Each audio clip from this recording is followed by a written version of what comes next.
조금 확장해가 쓸 수도 있어요. 법규에 맞춰서. 반면에 네 번째입니다. 지하층 바다 면적 계산할 때 용적률 계산 그 의미가 무엇인가? 2분의 1이 제일 잘 나오니까 지하층 이해할 때 일단 그림 그려서 설명을 드리겠습니다. 자, 이어서 우리는 제21강입니다. 21강은 교재 페이지 493쪽 제3장 정비사업의 시행입니다. 제1절 시행 방법.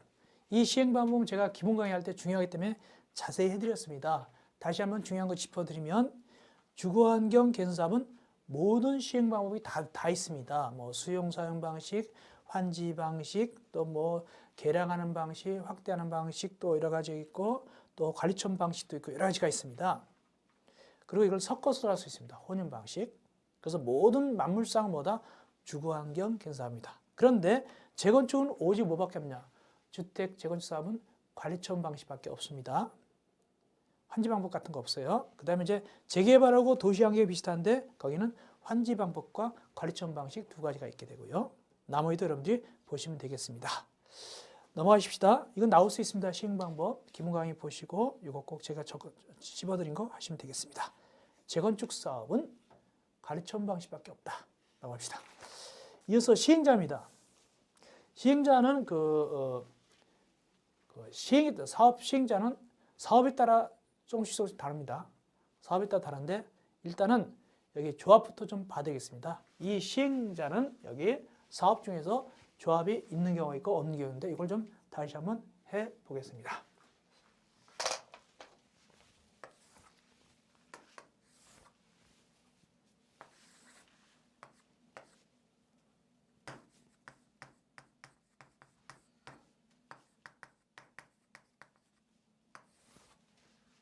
자, 일단은 조합이 있나 없나부터 하겠습니다. 시행자 중에 조합 들어간다든가 주거환경, 이 주거자 들어가죠. 주거자가 들어가면 조합은 죽습니다. 조합은 죽습니다. 그래서 여기 조합 없습니다. 주택재개발 조합 있습니다. 재건축 조합 있습니다. 도시환경은 세모입니다. 주거환경 관련 주거 없기 때문에 이건 없어요. 주거는 없죠. 없고 주거자는 안 들어갑니다. 그 다음에 가로주택정비사업 조합이 있습니다. 이거 주거자 들어가는 조합 없다는 걸 알겠고, 근데 도시환경이 문제인데, 이건 뭐냐? 조합이 있을 때도 있고 없을 때도 있다. 조합이 있으면 조합이 하면 됩니다. 근데 조합이 없다. 조합이 없으면 어떡하냐? 이때 누가 하냐면 토지 등 소유자가 합니다. 토지 등 소유자가 합니다. 이렇게 생각하십니다. 그래서 도시환경 정비사업은 조합이 할 때도 있고, 아니면 조합이 안 하면 토지 등 소유자가 할 때도 있다. 그래서 세모입니다. 이렇게 보시면 되겠습니다. 그러면 먼저 주거환경 개선합니다. 조합이 안 하잖아요. 그죠? 안 하죠? 그럼 누가 하겠습니까? 거기 보니까 494쪽. 일단 동의받아서 하는 겁니다. 거기 공람, 공고일 현재 정비 예정 구간의 토지 또는 건축물 소유자 또는 지상권자의 3분의 2 이상 동의받아도 되고 또 세입자 동의도 받습니다. 세입자 세대수 과반수 동의를 받아서 합니다. 다만 세입자는 몇 월 이상 살고 있던 자 3월 이상 거주한 자입니다. 그래가지고 받아가지고 누가 하는 것이 원칙이냐? 조합이 안 하니까 누가 한다? 거기 시장군수가 합니다. 시장군수가 이를 갖다가 시킬 수가 있는데 시장군수가 할 수도 있고 시킬 수가 있어요. 어떻게 하느냐? 밑에입니다. 기억. 시장군수가 직접 할 때도 있고 거기 주택공사 등 시킬 수도 있고 니은 시장군수가 공동으로 할 수도 있고 이렇게 시장군수가 주도적으로 합니다. 다만 아까 세대수 과반수 동의하라고 되어 있잖아요. 거기에 어떤 경우에 세입자는 그러나 세입자 세대수가 토지 등 소유자 2분을 이해할 때 그때는 세입자 동의 안 받아도 괜찮습니다. 예. 그래서 이 주거환경 사업은 시장군수가 할 수도 있고 시장군수가 지정하는 주택공사 등이 할 수도 있는데 다만 동의를 받아야 돼요. 거기 동의 받는데 특별히 세입자는 과반수죠. 다만 세입자 세대수가 2분을 이해할 때는 안 받아도 괜찮습니다. 두 번째 밑에 천재지변이다. 천재지변 이럴 때는 시장군수가 동의 같은 거 안 받아요. 동의 안 받고 직접 하거나 주택공사 등 시켜서 할 수도 있다. 왜? 천재지변 같은 경우는 동의 안 받습니다. 넘어가서 재개발, 재건축, 도시환경 이 세 개는 조합이 있잖아요. 그죠? 재개발, 재건축, 도시환경 이게 조합이 있다 볼 때 1번입니다. 그래서 재개발 사업은 조합일을 시행하거나 그게 조합원 과반수 동의 얻어가지고 시장군수, 주택공사들과 공동으로 할 수도 있고 재건축도 똑같습니다. 조합이 이를 시행하거나 조합이 과반수 동의 얻어가지고 시장군수, 주택공사 등과 같이 공동으로 할 수도 있고 도시환경은 보세요. 조합 또는 토지 등 소유자가 시행한다. 도시환경은 조합이나 토지 등 소유자가 하게 됩니다. 이 경우 역시 공동으로 하는 경우도 있고요. 네, 그렇게 되어 있습니다. 그런데 이 규정에도 불구하고 어떻게 하냐. 거기 시장군수가 직접 시행하거나 시장군수가 직접 시행하거나 지정 개발자를 지정해서 하는 경우도 있어요. 지금 얘기한 거를 갖다가 안 하고 왜 그럴까? 넘어가 납니다. 496쪽 박스. 요거 496 박스는 시장군수가 직접 할 수도 있고 지정 개발자를 시켜서 할 수도 있단 말이죠. 하나 받을까요? 기억. 천재지명 그 밖에 불가피한 사유로 긴급히 정비사업을 시행할 필요가 있다. 니은 정비계획에서 정한 정비사업 시행 예정부터 2년 이내에 사업 시행 인가를 신청하지 아니하거나 신청 내용이 위법 부당하다. 이럴 때 이때는 재건축만 해당됩니다. 재건축은 제외됩니다. 이런 경우 등등에 있어서는 시장군수가 직접 할 수도 있고 지정 개발자를 시켜서 할 수 있는데 근데 지정 개발자가 뭘까? 누굴까? 497쪽 거기 위에 나옵니다. 그것이 지정 개발자입니다. 얘네들 시킬 수도 있어요. 천재지변 이럴 때. 누군데? 기억, 니은, 디은 이 셋이 있죠? 이 셋이 바로 지정 개발자 이해가 되어 있고 참고적으로 봐놓으시면 되겠습니다. 그 다음에 이제 안 하는 거 주거환경 관리사업. 주거환경 관리사업은 조합이 없잖아요. 그러니까 누가 합니까? 거기 주거환경 관리사업은 조합이 안 나오고 시장군수가 직접 시행하거든가 주택공사 등을 시행자로 해가지고 할 수 있고 거기에 과반수 동의 얻어서 할 수 있다 되어 있죠. 그 다음 내려가서 가로주택 정비사업. 가로주택 정비사업 조합이 나오죠. 조합이 나오잖아요. 그죠? 가로주택 정비사업 조합 나오니까 거기 조합이 하거나 또 조합이 과반수 동의 얻어서 시장군수 등하고 공동으로 할 수 있다. 이렇게 됩니다. 신탁업자는 생략해도 괜찮고요. 넘어갑시다. 그 다음에 498쪽 2번 사업 대행. 여기 대응은 뭐냐면 민간업자가 못할 때, 즉 토지등 소유자나 조합이 얘네들이 계속 못하는 맨날 싸움만 하고 앉았는 거예요. 그때는 누가 나선다? 야, 니들 나와 하고 시장군수나 혹은 시장군수가 지정하는 자가 대신하는 게 바로 사업 대행이 되겠습니다. 읽어보겠습니다. 시장군수는 장기간 정비사업이 지연되거나 권리관계에 대한 분쟁 등으로 인해서 해당 조합 또는 토지등 소유자가 시행하는 정비사업을 계속 추진하기 어렵다고 인정할 때에는 조합 또는 토지등 소유자를 대신해서 직접 정비사업을 시행하거나 지정개발자 또는 주택공사 등으로 하여금 거기 당해조합 또는 토지등 소유자를 대신해가지고 할 수 있다 이겁니다. 거기 괄호 2번 중요한데요. 사업대시 결정, 사업대행 중요한데 뭐냐면 사업대행 개시결정입니다. 거기 2번이 중요한데 사업대행이 중요합니다. 사업대행 개시결정 고시가 있을 때는 그 사업대행자는 그 고실의 다음 날부터 사업대행 완료 고실까지 주의하세요. 자기 이름, 대행자 자기 이름입니다. 원래 시행자 말고 대행자 자기 이름 및 계산은 사업시행자 계산으로 사업시행자 업무를 집행하고 재산을 관리한다. 요겁니다. 요거 주의해야 됩니다. 자기 이름 및 사업시행자 계산입니다. 이어서 499쪽 동그라미 3번 시공자 선정 매우 중요합니다. 이거 해드렸어요. 시공자 선정 기본과외 할 때. 일단 조합은 조합 총회 설립인가 받은 다음에 시공자 선정합니다. 조합은 설립인가 받은 후 조합총회에서 시공자 선정하는데 다만 100명 이하일 때는 조합총회에서 정관에서 정하는 바에 따라서 정할 수 있죠. 도시환경 정비사업은 두 가지가 있는데 조합이 하면 금방 한 걸로 하면 되고 조합이 안 할 때는 어떻게 하느냐?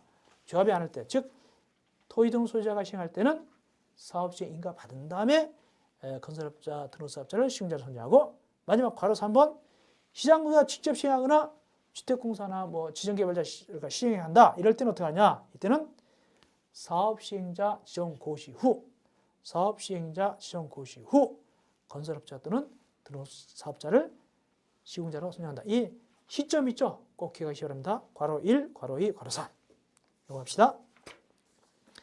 500조 재건축 사업의 안전지단입니다. 첫째, 안전진단 사유는 전에는 재건축할 때만 안전진단 했는데 지금은 재건축 사업만이 아니라 어떤 경우도 하느냐? 거기 정비계획 수립, 재건축 사업 시행 여부 또는 안전사고를 방지하기 위하여 이렇게 합니다. 그래서 꼭 재건축할 때만 안전진단 하는 것이 아니라 정비계획 수립할 때도 하고 안전사고 방지하기 위해서 하는 경우도 있어요. 실시하게 됩니다. 그 실시하는 사유가 여기 박스 안에 1, 2, 3, 4, 5, 6인데 그건 참고로 읽어보시면 되겠고요. 그런데 제일 밑에 괄호 2번 이때 안전진단은 특별히 재건축할 때는 어떤 걸 갖다가 대상하느냐? 전에는 재건축할 때는 공동택을 대상한다 그랬어요. 지금 그렇지 않고 건축물을 대상으로 합니다. 건축물을 주의하시기 바랍니다. 그리고 안전진단 대상에서 제외되는 거 안 해도 되는 겁니다. 윗박스 501쪽 위입니다. 네 가지 이건 안전진단 안 해도 괜찮습니다. 뭘까? 하나 보겠습니다.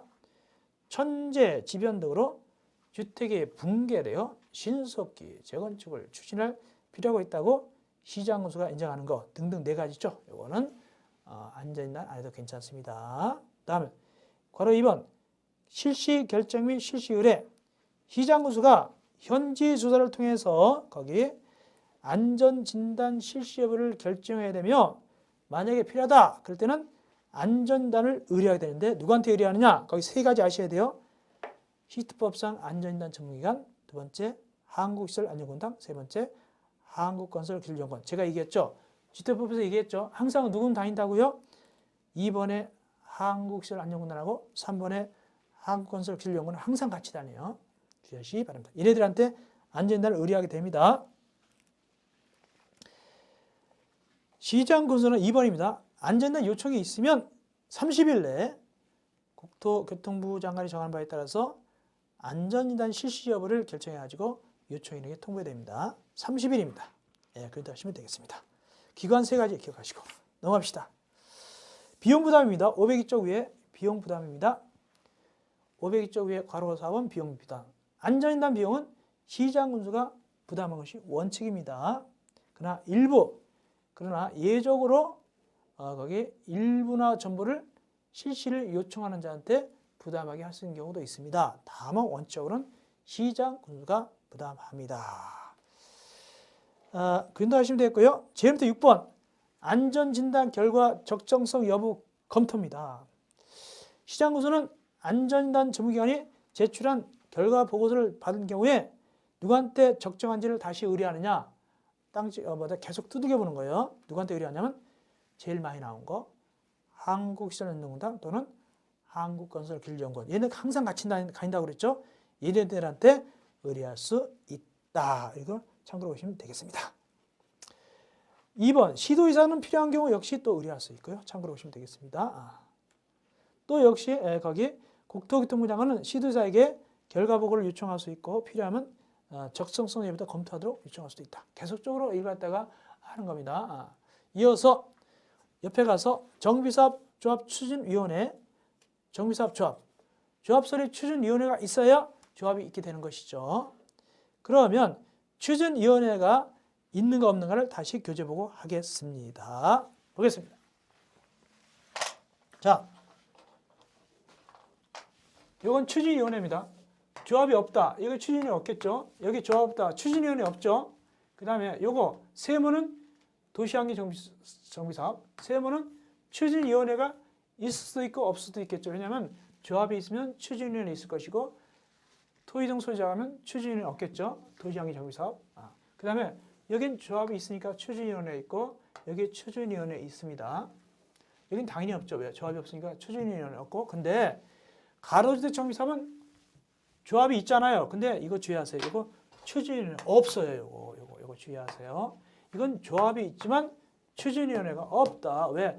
가로주택 정비사업인데 이거 조합은 있지만 추진위원회 없다. 그리고 도시환경은 추진위원회가 없는 거 어떤 경우다? 조합이 안 할 때는 추진위원회가 없는 거예요. 그러니까 세모입니다. 그 다음에 거기 503쪽에 기능입니다. 기능 아셔야 돼요. 추진위원회 업무 있죠. 박스 안에 A, B, C, D, E 가나다라마 있죠. 이거 꼭 아셔야 됩니다. 이거 추진위원회 업무 이거 나올 수 있습니다. 해당되지 않는 거 나올 수 있습니다. A. 정비사업 전문가립자 선정. B. 설계자, 선점평가 등등 넘어가시고요. 쭉 하시고요. 505 쪽 위에 보겠습니다. 바로 2번 정비사업조합.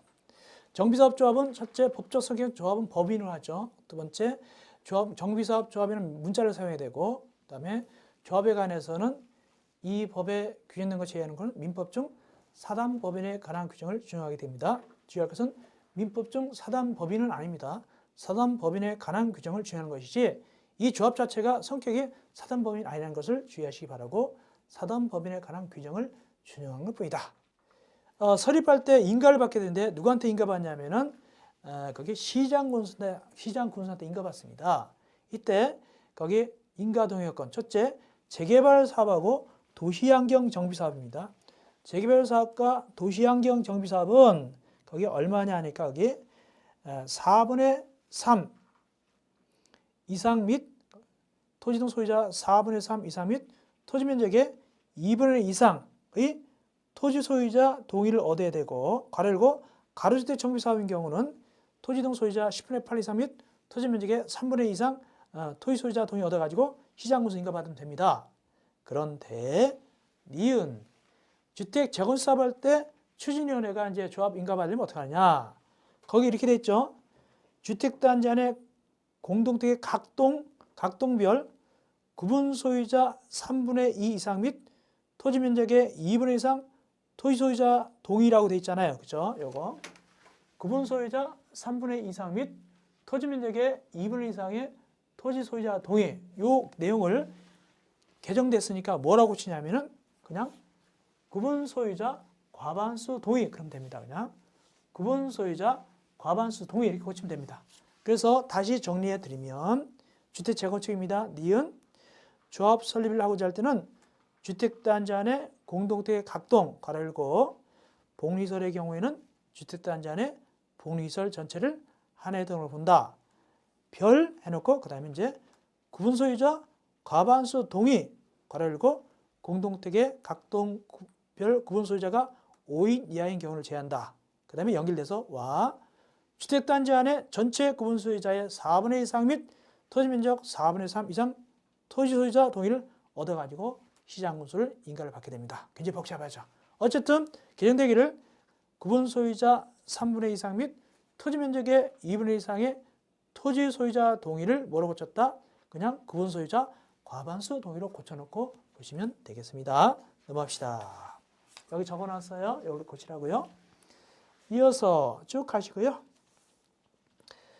그 다음에 이제 토지 등 소유자 동의 방법입니다. 특별히 506쪽 밑에 토지 등 소유자 동의자 수 산정 방법, 동의자 수를 어떻게 산정할 것인가, 계산할 것인가 하는 것이죠. 계산한 방법입니다. 507쪽 위에입니다. 기업, 주거환경 개선사업, 재개발사업, 도시환경 등등 사업은 다음 기준을 위한다. A. 한 필지 또는 하나의 건축물이 수인의 공유에 속할 때는 그 수인을 대표하는 인을 토지 등 소유자로 산정하면 된다. 이건 이런 얘기입니다. A 얘기는 이런 거예요.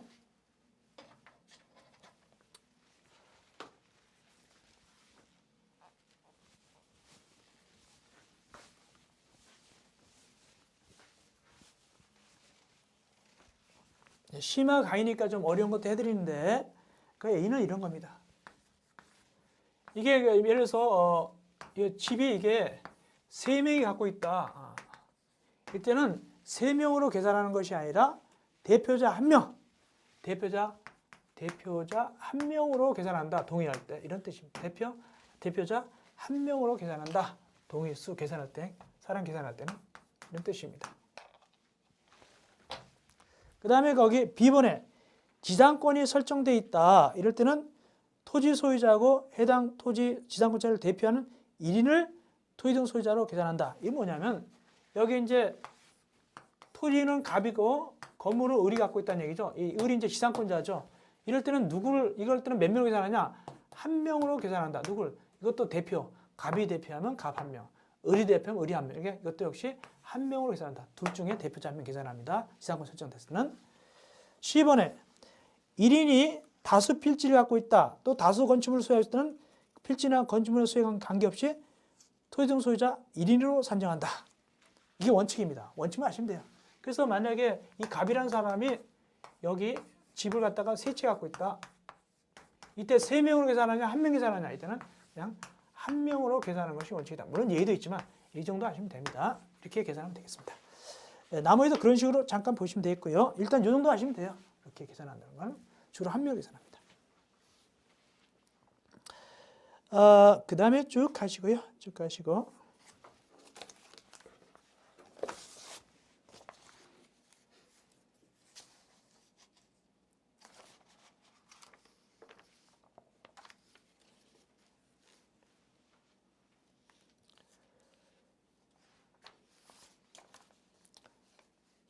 그 다음에 508쪽 제일 밑에입니다.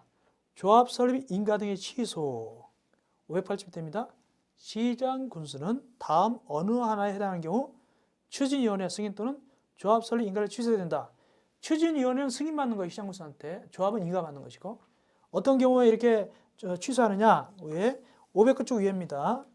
추진위원회 구성에 동의한 토지등 소유자 2분의 1 이상 3분의 2 이하의 범위에서 시도 조례 정하는 비율 이상의 동의 또는 토지등 소유자 가반수 동의로 추진위의 해산을 신청할 때 또 2번에 조합 설립에 동의한 조합은 2분의 1 이상 3분의 2 이하의 범위에서 시도 조례 정하는 비율 이상 동의 또는 토지등 소유자 가반수 동의로 조합 해산을 신청했다.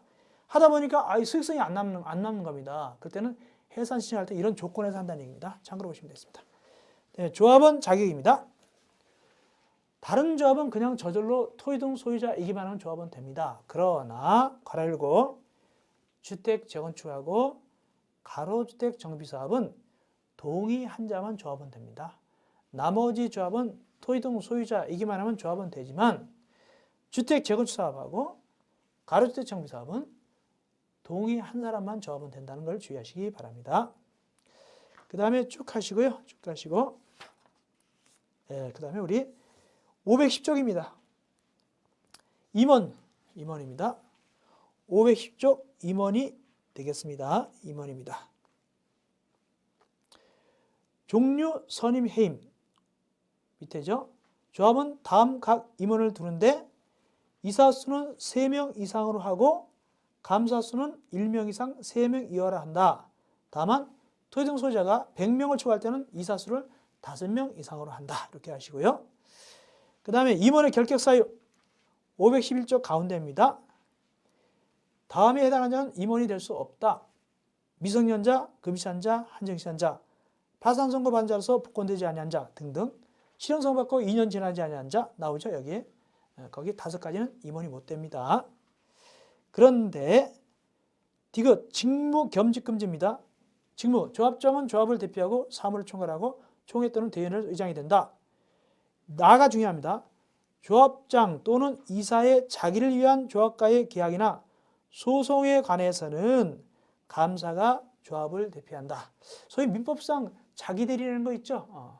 이럴 때 거기에 특별 대리인 선임하듯이 여기도 마찬가지입니다. 여기는 감사가 역할을 하죠. 조합장 또는 이사의 자기를 위한 조합과의 계약이나 소송에 관해서는 감사가 조합을 대표하게 되겠습니다. 이거 주의하시기 바랍니다.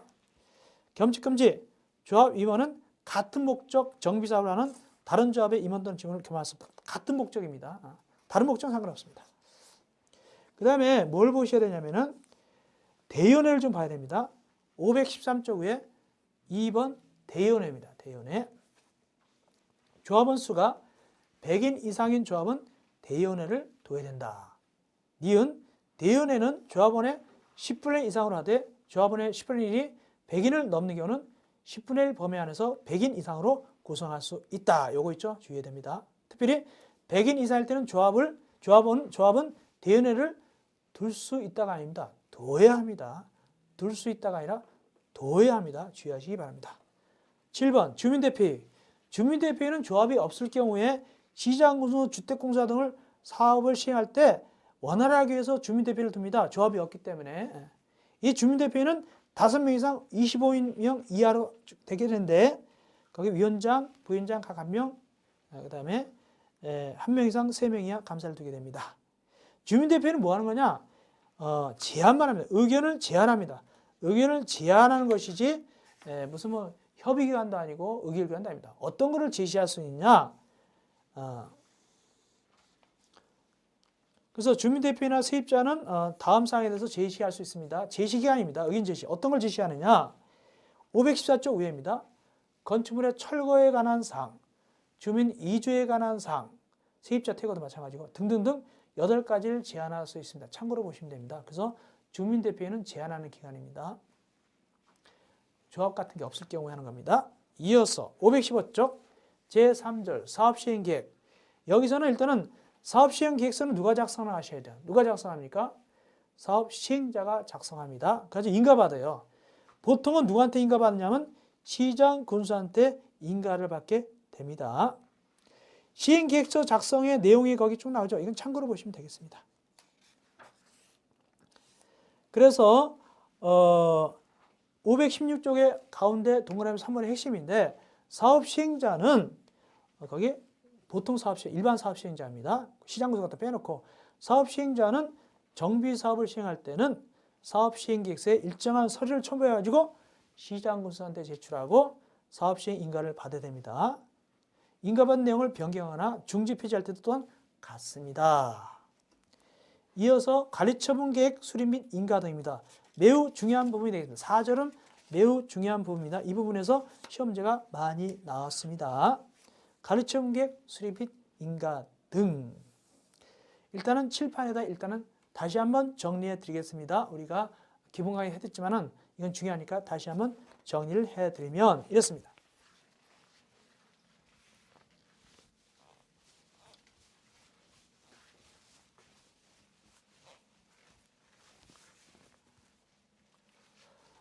관리처분 계획을 작성합니다. 관리처분 계획을 갖다가 수립하는데 누가 수립하느냐 하니까 시행자가 수립합니다. 그래서 관리처분 계획을 수립합니다. 계획을 수립합니다. 누가? 시행자가 수립합니다. 그래가지고 관리처분 계획 인가를 받습니다. 누구한테 인가 받냐면 시장 군수한테 인가 받습니다. 그 다음에 철거 들어갑니다. 철거 들어가고 건물 철거 들어가고 그 다음에 공사가 완료되면 그래서 언제 철거 들어간다? 관리처분 인가가 나면 철거 들어가는데 그다음에 이제 공사가 완료됩니다. 공사 착수해서 공사 착수합니다. 그 다음에 완료됩니다. 완료되면 어떻게 하냐? 이때는 이제 두 가지 하는데 소유권 이전 고시하고 그 다음에 등기를 합니다. 등기를 하게 됩니다. 완료되면 뭐 받냐면 일단은 그 준공인가 받습니다. 준공인가를 받습니다.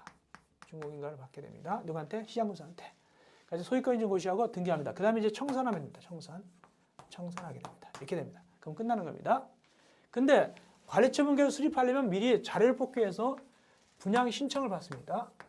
분양 신청을 받는데 기간은 얼마 주냐? 30일 이상 60일 주고 연장 20일 가능합니다. 그러면 분양 신청 하라고 또 공고냅니다. 그 전에 분양 신청을 받기 전에 공고냅니다. 분양 신청 공고냅니다. 분양 신청 공고냅니다. 계략적인 공고냅니다. 언제 내느냐? 일정한 날부터 60일 내 계략적을 내는데 어느 날부터 60일이냐? 사업시행 인가 고시가 있습니다. 사업시행 인가 고시가 있습니다. 또 60일 내 분양신청 공고내고 분양신청 받습니다. 30일 이상 60일, 연장 20일. 받은 걸로 관리처분 계획을 시행자 수립해서 누구한테 시장군수 인가받고 그다음에 철거 들어간 다음에 공사 시작해서 완료되면 준공인가 받습니다. 이때 이제 누구한테 받는다? 시장군수한테. 시장군수가 준공인가 하기 전에 준공검사하고요. 그다음에 이제 다 끝나면 소유권 이전 고시하고 등기하고 청산 들어갑니다. 보겠습니다. 516쪽 밑에입니다. 그래서 분양통지 분양공고. 그래서 사업시행자는 사업시행인가 고시 60일 내에 계략적인 걸 갖다가 통지하고 공고냅니다. 거기 이때 분양신청 기간은 30일 이상 60일 이내다. 연장 20일이다. 나오죠. 중요합니다. 분양신청 하게 되고 그런데 뭐가 중요하냐. 거기 517쪽에 괄호 2번 분양신청 하지 아니한 자 등 조치. 얘는 돈 받아가는 거예요. 돈. 난 돈 주세요 하는 친구입니다. 누구냐? 1. 사업시행자는 분양신청을 하지 아니한 자. 분양신청 기간 종료 전에 분양신청을 처리한 자 또는 인가된 관리처분계에 따라서 분양대에서 제외된 자에 대해서는 돈으로 줍니다. 언제 주느냐? 관리처분계 인가를 받은 날에 다음 날부터 60일이 아니라 90일 이내에 관리처분계 인가를 받은 날에 다음 날부터 90일 이내에 현금으로 청산하는 것이 원칙입니다. 현금으로 청산합니다. 그런데 동그라미에서 한번 90일 내에 제때 현금으로 청산하지 않으면 어떡하냐? 이때는 이자를 지급해야 됩니다. 소유권 소유자한테 이자를 지급하거라 윤도하시면 되겠습니다. 자, 그 다음에 어디 가냐? 관리처분 계획입니다. 518조. 그러면 관리처분 계획은 누가 수립한다? 사업 시행자가 수립하는 것이 원칙입니다. 그래가지고 누구한테 인가받는다? 시장 군수한테 인가받는데 이때 관리처분 계획 내용이 거기 박스 안에 들어있습니다. 분양 설계, 분양 대상자의 주소 및 성명, 기타 등등등 나오죠. 그건 참고로 좀 보시기 바라는데 거기 뭐 여러 가지 있죠. 6번에 분양 대상자의 종전 토지 건축물에 관한 소유권 외 권리 명세, 7번에 세입자별 손실보상 권리 명세 및 그 평가 등등 8가지 있죠. 이거 참고로 좀 자주 봐놓으시기 바랍니다. 그런데 뭐가 더 잘 나오냐? 이거 내용보다 뭐가 더 잘 나오냐면 옆에 페이지 519쪽 관리처분계 수립 기준이 더 잘 나옵니다. 이건 잘 나옵니다. 1번 종전 토지 건축물의 면적 이용사항 등을 고려해가지고 균형 있게 분양청약자에게 배분하고 함정 이용되도록 한다. 2번 지나치게 좁거나 넓은 토지는 필요하면 증가하거나 감소시킬 수 있다. 이렇게 나오죠. 여러 가지가 있죠. 또 너무 좁은 토지다. 이럴 때는 현금으로 청산할 수 있다. 등등이 있는데 5번도 중요해요. 5번도. 나머지 다 알아야 되겠지만 5번입니다. 분양 설계에 관한 계획은 분양 시행계획은 만료된 날을 기준한다. 이거 꼭 알아주시고 그 다음에 원칙적으로 한 사람이 여러 개 갖고 있다. 또는 여러 사람이 한 개 갖고 있다. 이때는 하나 주는 게 원칙입니다. 한 사람이 여러 개 갖고 있거나 여러 사람이 한 개 갖고 있으면 하나 주는 것이 원칙인데 1주택만 공급하는데 예외가 있다. 그것이 7번입니다. 여러 채 줄 수도 있어요. 7번에 기업 2인 이상이 한 토지를 공유한 경우로서 시도 조례로 주택 공급에 따로 정하고 있는 경우는 시도 조례에 따라서 여러 개 줄 수도 있습니다. 조례 정하면 한 토지를 갖다가 여러 사람이 갖고 있을 때 그런 얘기고요. 두 번째, 다음에 해당할 때는 토지등 소유자에게 주택 수막금 공급할 수 있습니다. 여러 개 줄 수 있다는 얘기죠. 첫째, 과밀 억제권에 위치하지 않은 주택 재건사업의 토지등 소유자. 두 번째, 근로자, 숙소, 기숙사 용도 이런 것도 여러 채 줄 수 있고 세 번째, 국가나 지방자치단체 주택공사다. 이건 투기하지 않으니까 여러 채 줄 수가 있게 되겠죠. 그런 얘기입니다. 또 알아야 될 것은 뭐냐면 거기 리을 가로주택 정비구는 세 주택 이하로 한정한다. 세 주택까지 줄 수도 있어요. 가로주택 정비 사업인 경우는. 그 다음에 미음에 과밀 억제권에서 투기과일지구에 위치하지 않은 주택재개축 사업은 세 주택까지 주택 3개도 줄 수도 있어요. 3개 갖고 세 주택 이하까지도 줄 수도 있다. 이게 미음이 굉장히 중요한 거예요. 왜냐하면 경기가 안 좋으니까 투기과일지구가 아니다. 그럴 때는 3개까지도 줄 수 있다. 한 사람이 아파트 3채 받을 수도 있어요. 그러면 이제 이 경기가 살아나겠죠. 3채까지 줄 수 있습니다. 주의하시기 바랍니다. 쭉 가시고 그 다음에 뭘 보시냐면은 거기 520쪽 제일 밑에 관리처분계획 인가시기 조정 또는 사업시행 인가시기 조정입니다. 왜냐하면 이게 한꺼번에 이걸 아파트 철거하고 헌 아파트 철거하면 전세 난도 나고 주택 난도 나잖아요. 그렇기 때문에 거기 시도의사가 현저한 주택이 부족이나 주택시장 불안정이 발생한 등 시도 조례 정황에서 발생할 때는 시도 주거 정책 심의를 거쳐가지고 시기를 조정하도록 시장군한테 요청할 수 있다. 그러면 시장군은 특별한 사항이 없으면 요청에 따라야 된다. 이때 그 기간은 얼마냐? 1년을 넘을 수 없다. 인가의 조정 시기는 1년을 넘을 수 없다. 1년입니다. 그거 하시기 바랍니다. 이건 이제 주택난, 전세난 날까 하는 거죠. 그다음에 가르침 인가 효력입니다. 언제 철거한다? 거기 시행자는 관리처분 인가 받으면 기존 건축물을 철거하여야 한다. 이거 시험에 나왔죠. 언제 철거하냐? 기존 건축 인가 받으면. 그다음에 사용수익 정지. 관리처분 인가 나면 고시가 있으면은 철거 들어가는데 어떻게 쓸 수가 있겠어요? 그래서 거기 소유자, 지정권자, 전세권자 등은 소유권 이전 고시가 있은 날까지, 여기 소유권 이전 고시는 다 지었다는 얘기예요. 새로 건물 다 지을 때까지 사용하거나 수익할 수 없다. 이용 못한다. 다만 시행자 동의받거나 보상이 완료되지 않은 것은 예외다. 이렇게 나가죠. 지상권 등의 계약 해지. 관리처분 인가받으면은 더 이상 거기 전세를 살 수도 없고 지상권 할 수도 없잖아요. 그렇기 때문에 계약을 해지할 수 있습니다. 그것이 2번입니다. 그래서 정비사업으로 인해서 지상권, 전세권 등 목적 달성하지 못하면 계약을 해지할 수 있다. 이사 가야 되니까. 근데 그 전에 원래 임대차 계약은 주택임대차보호법상 몇 년 보호해주죠? 1번적입니다. 동아리 1번. 2년 보호해주잖아요. 근데 관리처분 인가 받은 다음에 계약을 체결하고 임대 들어간 거예요. 그리고 조금 있다가 이제 철거 들어갈 거 아닙니까? 철거 들어갈 때 나는 주택임대차보호법상 보호받으니까 2년 동안 못 나가겠어요. 그러면 안 된다는 얘기입니다. 그것이 동그라미 1번입니다. 또 상가 건물 임대차 보호법상 내가 1년 동안 못 나가겠어. 이런 식으로 하면 안 된다는 얘기입니다. 왜? 관리처분 인가를 받으면은 이거는 곧 철거되는 걸 알고 들어가기 때문에 그건 보호를 못 받는다. 그 뜻이고. 어쨌든 이 목적 달성하지 못하면은 계약을 해지할 수 있고 해지할 때 만약에 전세권이라면 전세 보증금 받아야 될 거 아닙니까? 근데 이 전세금이나 보증금 받아갈 때 이 소유자도 자기도 좀 정신이 없거든요. 이럴 때는 누구한테 달라할 수 있다? 사업 시행자에게 행사할 수 있다. 더 그다음에 3번. 이 경우에 사업 시행자가 돈 물어줬으니까 다시 누구한테 받는다? 소유자한테 구상할 수 있다. 근데 5번. 이때 구상이 안 된다. 소유자가 나몰라 그런다. 그럼 어떡하냐? 522쪽 위에 올라가서 이 토지등 소유자가 새 아파트 받게 되잖아요. 그걸 압류하면 됩니다. 그래서 귀속될 대지 또는 건물을 압류할 수 있다. 이 경우는 이렇게 압류해놓으면 저당권과 동일한 효력을 가진다. 경매도 할 수 있고 우선 매집할 수도 있고 이렇게 그 시행자가 돈을 물어줘도 확보가 된단 말이죠. 권리가 그 뜻입니다. 그 다음에 공사 완료됐습니다. 그러면 이제 어떻게 하냐? 522쪽 시장 군수가 아닌 시행자는 공사가 완료되면 거기 준공인가를 시장군수한테 받게 됩니다. 이때 준공인가를 받을 때는 시장군수가 준공검사를 합니다.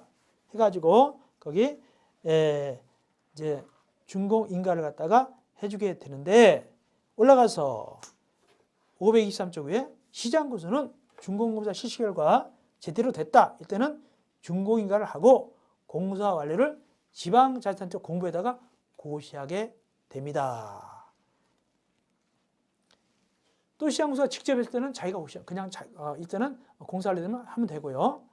그 다음에 내려가서 소유권 이전이 중요한데 이전 절차.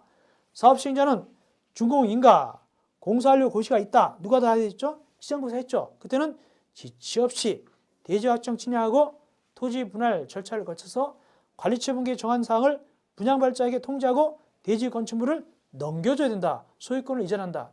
원래 이제 주인한테 넘겨주는 것이죠. 이 경우에 내려가서 2번이 중요합니다. 사업 시행자는 대지 건축물의 소유권 이전할 때는 그 내용을 지방자치단체 공부에다 고시한 후 시장군수한테 보고합니다. 누가 이 소유권 이전 고시를 한다? 시장군수가 아니라 시행자가 지방자치단체에다가 공부에다 고시합니다. 그리고 시장군수 보고합니다. 그러면 이 소유권이 언제 갖게 되냐? 이제 옛날 주인들은 새 아파트를 언제 갖겠냐? 고시가 있은 다음 날에 대지 또는 건축물에 대한 소유권을 취득한다. 이게 소유권 이전 고시 다음 날, 소유권 이전 고시가 다음 날 이제 소유권을 갖다 취득하게 되는 거예요. 이 얘기는 이런 얘기입니다. 그림전 그림은 이렇게 되겠습니다. 단순화시켜서 그림을 그린다면 여기 이제 흔집이 이렇게 있어요. 흔집이. 이거 흔집이 있어요. 이게 A가 갖고 있었어요. 이거 철거했죠. 철거하고 이제 혹시 아파트 들어간다. 이제 새 아파트 지었습니다. 이렇게 아파트를 지었다. 가지고 뭘 분양받느냐? 요거 701호를 갖다가 분양받았다. 그러면 이제 이 A는 요 701호 아파트를 갖게 되는데 원래 법적 절차는 이거 멸실 등기하고 다시 잔금 치르고 다시 이전 등기 받아가지고 이 A가 가지는 것이 원칙이란 말이죠. 근데 굳이 이전 등기 같은 필요 없다. 그냥 이전 고시만 하면 이전 고시 다음날 A가 이 아파트 701호를 취득한다는 얘기입니다. 법률의 규정에 의하여 이런 얘기입니다. 등기를 하지 아니하여도 법률의 규정에 의해서 이전 고시 다음날 싹 취득하게 되는 거예요. A가. 그런 얘기입니다. 등기를 하지 않아도. 그래서 소유권 이전 고시기간 다음 날, 고시가 있으면 다음 날에 소유권을 취득합니다. 이때 이게 소유권이 이제 여기로 넘어가는 거예요. 이렇게 소유권이 이게 소유권입니다. 소유권이 이게 넘어갑니다. 이렇게. 그러면 이 소유권에 붙어있던 여기 저당권 같은 거, 새끼들, 이 저당권 같은 거, 뭐 전세권 같은 거, 새끼들 있죠. 얘네들도 같이 넘어갑니다. 소유권이 넘어가면 소유권 고시되면 다음 날 넘어가잖아. 이때는 얘네 자질구레한 이 권리들도 같이 넘어갑니다. 여기로 같이 넘어갑니다. 그게 어디 나오냐? 524조 위에 이전 효력 대지 건축물에 대한 권리 확정입니다. 확정. 거기 나오죠. 대지 또는 건축물을 부담발자에게 소유권을 이전한 경우 종전 토지 건축물에 설정된 지상권, 전세권, 이 조물애기들 얘네들도 언제 거기 소유권 이전받은 대지 건축물에 설정된 걸로 본다. 이 소유권 넘으면 같이 넘어가는 본단 말이죠. 그 뜻입니다. 그러나 여기서 뭐는 안 넘어가냐면 지역권은 안 넘어갑니다. 지역권은 안 들어갑니다. 지역권은 여기 들어있지 않습니다. 다음 이전 등기. 원래 소유권 이전 등기 뭐냐면 등기를 해야 소유권 넘어가게 됐지만 이 경우는 등기를 하지 않아도 넘어가 버렸습니다. 언제 이전 고시하면. 그런데 등기 안 하면 찜찜하니까 사후적으로 등기를 하는데 지체 없이 해야 됩니다. 이 등기는 부동산 등기법상 실제법상 등기사항이 아니라 절차법상 등기사항입니다. 그래서 지체 없이 합니다. 이 등기를 할 때 넘어가는 건 아닙니다. 이미 넘어갔는데 등기를 한다는 얘기입니다. 소유권 이전 고시가 있으면 지체 없이 거기 등기소나 이런 데다 촉탁 신청해야 된다. 근데 등기할 때 중요해야 된다. 어떤 등기하냐? 자, 전세권, 저당권부터 등기될까요? 소유권부터 등기될까요? 등기할 때, 나중에 등기할 때. 소유권부터 등기해야지 논리에 맞아. 그 다음에 이제 전세권, 저당권 해야 되겠죠. 그래서 거기 바로 2번 524점입니다. 정비사업에 관하여 소유권 이전 고시가 있은 날로부터 소유권 이전 등기가 있을 때까지 저당권 등 다른 등기 하지 못한다. 즉 소유권 이전 등기 한 다음에 나머지 등기를 하거라. 그 뜻입니다. 청산금입니다. 마지막 청산금.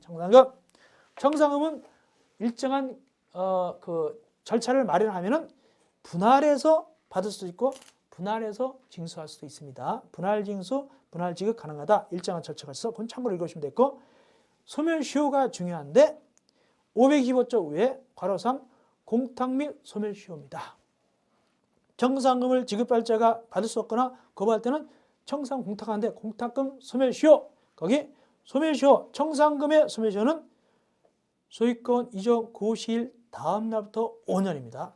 소유권 이전 고시일이 아니라 고시일 다음 날부터 5년이 바로 청산금에 대한 소멸시효가 되겠습니다. 꼭 이해하세요. 그다음 저당권의 물상대의 4번. 이건 뭔 소리냐? 이 A란 친구가 지금 뭘 분양받았죠? 701호 분양받았죠. 근데 A가 분양을 안 받겠대요. 분양을 안 받겠대요. 그냥 분양 안 받으면은 여기 저당권이 있어요. 여기 저당권이. 이 옛날 건물에 저당권이 있었거든요. 저당권은 주로 뭘 객체를 합니까?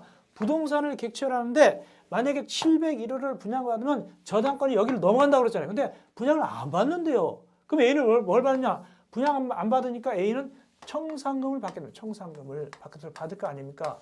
근데 이 저당권은 뭐 물건을 대상으로 하기 때문에 부동산에 붙어 있었는데 이 저당권이 어디 가서 못 하잖아요. 이제는. 여기 가야 되는데 분양 안 받았으니까. 이럴 때는 이 저당권이 변신해가지고 트랜스포머 변신해가지고 청산금으로 갑니다. 그래서 압류해가지고 저당권을 행사할 수 있습니다. 물건 대신에 이 건물 대신에 청산금을 압류함으로써 저당권을 행사를 한다. 이걸 물상대위라고 합니다. 보겠습니다. 저당권의 물상대위. 정비사업을 시행하는 지역 안에 있는 토지 또는 건축물에 저당권을 설정한 권리자는 저당권이 설정된 토지 또는 건축물 소유자가 지급받을 청산금에 대해서 청산금을 지급하기 전에 압류를 해가지고 저당권을 행사하는 것. 이것이 바로 소위 물상대위성이 되겠습니다. 6절 용적률 완화 소유주택 건설 공고. 이건 참고로 여러분들이 읽어보시기 바랍니다. 7절 읽어보시고요. 7절 잠깐 보게요. 매도 청구입니다. 이거는 우리가 어디서 계속 비슷한 거 들어봤냐면 주택법에서 매도 청구 같은 거 있었잖아요. 여기도 마찬가지입니다. 사업 시행자는 재건축하고 가로채 정비할 때 다음에 해당하는 자에 대해서 땅을 갖다가 건물 같은 걸 매도 청구할 수 있습니다. 이 경우는 거기 누구한테 매도 청구하느냐? 조합 설립에 동의하지 아니한 자, 소위 알박기 하는 자들입니다. 또 건축물 또는 토지만 소유한 자, 이땐 재건축할 때. 왜? 재건축은 조합원 되려면 건물, 토지 다 갖고 있어야 되잖아요. 근데 건물이나 토지 한쪽만 갖고 있어요. 그러면 야 팔어 그렇게 할 수 있단 말이죠. 기타 사업에 동의를 하지 아니한 자, 이 세 가지에 대해서는 주택 재건축 사업이나 가로주택 상업, 점유 사업은 매수 청구할 수 있습니다. 그 다음에 권리 산정일 봅시다. 권리 산정일. 이건 뭐냐면 넘어가서 얘기합시다. 528쪽 위에입니다. 528쪽 위인데 이건 뭐냐 하니까 일정한 기준일을 정해놓고 그 후에 단독을 다세대로 쪼개가지고 막 이렇게 막 팔아먹거나 그러면 그거 안 쳐준다는 얘기입니다. 또 토지를 갖다가 막 분할해가지고 왜? 토지 한 필지당 하나 준다고 하니까 여러 개 쪼갠단 말이죠. 그러면 이 사업의 수익성이 떨어지기 때문에 일정한 기준일을 정해놓고 그 후에 마음대로 토지를 나눈다든가 단독택을 다세대로 고친다든가 그러면 안 된다. 그것이 바로 권리산정 기준일에 대한 개념이 되겠습니다. 뭐가 안 되느냐? 봅시다. 528쪽 위에 한 필지 토지를 갖다가 수개 필지로 나눈다. 단독이나 다가구 주택을 다세대로 나눈다. 등등등 이런 거 하면 안 된다. 그런 뜻입니다. 그럼 수익성 떨어지죠. 물론 이거 하는 사람은 돈 벌겠지만 못하게 막는 거예요. 그 다음에 지분형 주택. 지분형 주택은 뭐냐면 시행자하고 거기에 시행자가 분양 대상자하고 시행자가 공동 소유. 그러니까 그 분양받은 자하고 시행자가 공동으로 그 아파트를 갖게 되는 거예요. 그걸 우리는 뭐란다? 지분형 주택이라고 합니다. 지분형 주택이라고 합니다.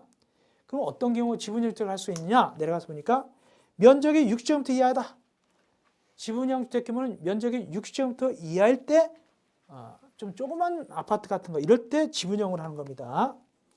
그 공동 소유가 언제까지 공동 소유하느냐? 거기 보니까 10년 범위 내에서 사업 시행자가 정한다. 뭐 8년, 8년, 10년, 이때만 공동 소유하게 되는 겁니다. 나머지는 읽어보시면 되겠습니다. 그래서 60제곱미터 이하, 10년까지 공동 소유할 수 있다. 이래가지고 나중에 이제 공동으로 해가지고 손해 보면 같이 손해 보고 이익 보면 같이 이익 보고 그런 규정이 있습니다. 이게 지분형입니다. 그 다음에 토지 임대부 분양주택. 땅은 남의 땅이고 건물만 이 시행자께 되는 거예요. 이걸 갖다가 토지 임대부 분양주택이 되겠습니다. 그 조건을 보니까 거기 면적이 90제곱미터 미만인 토지를 소유한 자로서 건축물을 소유하지 아니한 자. 또 면적이 40제곱미터 미만인 사실상 주거를 위해서 사용하는 건축물을 소유한 자로서 토지를 소유하지 아니한 자. 이런 친구들에게는 토지 임대부 분양주택으로 전환해서 공급해야 됩니다.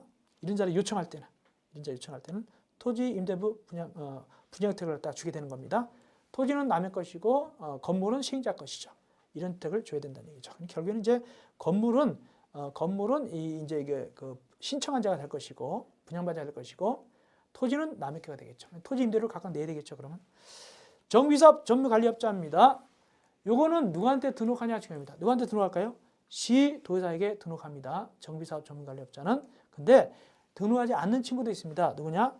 한국토지주택공사, 한국감정원. 얘네들은 등록하지 않아도 이 업을 할 수 있습니다. 하는 일을 아셔야 돼요. 1번부터 몇 번까지냐? 1번부터 거기 7번까지. 이것은 정비사업 전문관리업자 하는 일입니다. 누구한테 등록한다고요? 시도지사. 넘어서기 합시다. 그 다음에 정비사업관리업자 업무 제한, 겸업하면 안 됩니다. 뭐를 겸업하면 안 되냐? 건물 철거, 정비사업 설계, 시공, 회감사 이런 걸 같이 겸하면 안 됩니다. 왜? 부정이 개입될 여지가 있으니까. 그 다음에 위탁자의 관계, 이 일을 맡긴 사람의 관계는 위임입니다. 민법적 위임에 관한 규정을 중요합니다. 그러니까 아주 선량한 관리자로서의 주의가 있게 되겠죠. 나머지 협회, 그 다음에 10절 정비사업 공공지원과 정보공개 등은 참고적으로 시간 있을 때 읽어보시면 되겠습니다. 자, 이렇게 해서 우리가 도시 및 주거환경지원법 몇 문제 나온다고요?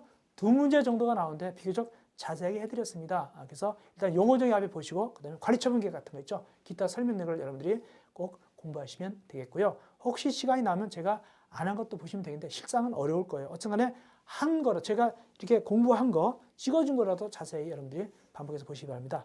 두 문제 정도가 나오니까 이 정도 여러분들 하시면 충분히 커버가 될 걸로 보고요. 그럼 이제 쉬었다가 22강에서는 기타법, 거기 뭐부터 들어가냐면 도시 재정비 촉진이나 특별법부터 공부를 하시면 되겠습니다. 여러분들 고생하셨습니다. 22강에서 뵙겠습니다.